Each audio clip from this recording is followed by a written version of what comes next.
best time of the year is fall. After the intense summer heat, you welcome the cool, crisp air and the seasonal change. And with fall brings my favorite holiday, Halloween. Now, as most holidays come, they are all derived from pagan origins and adopted by Christianity, and Halloween is no different. It has traditional, cultural, and religious background. According to History.com, the origins of Halloween, it was actually derived from the ancient Druids in Ireland. They held a celebration called Samhain, which they believed was the thinnest veil between the living and the dead during that time, since spirits would walk among us. So they held gatherings with huge bonfires and had some animal sacrifices in order to protect from the oncoming winter, and also to give back because they got back from the harvest. They dressed up in costumes as spirits to ward off any spirits from taking them away. They carved turnips, carved faces into turnips and put them outside. They also left sweet cakes on their doorsteps, again to appease these spirits. Now, during the Irish migration in the late 1800s, during the potato famine, they actually brought these traditions of Samhain into the American culture.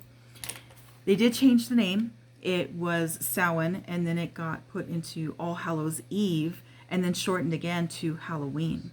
Now, with the Christian adaptation, they also named it All Spirits Day or All Souls Day.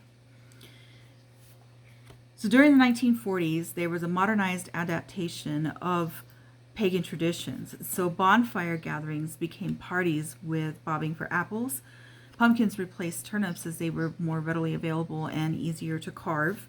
Hollywood was influenced by the darker tones of the holiday, and thus the horror genre was born. Costumes were suddenly a commodity for children, and trick-or-treating replaced the sweets being left out on the porch. Previous volatile behavior became the trick of the trick-or-treat, and most of it was harmless. However, there are some cities that experience what's called Devil's Night, in which the tricks are more like arson and robbery. However, most of them are pretty harmless. And so in that respect, just as Christmas and Easter are celebrated with traditions and more of a religious aspect, Halloween should be given that same respect. And so within these modern times, how do you uphold these traditions? Well, I'll tell you, the best way to uphold these traditions is to visit McCall's farms just outside of the Albuquerque city limits in Moriarty, New Mexico.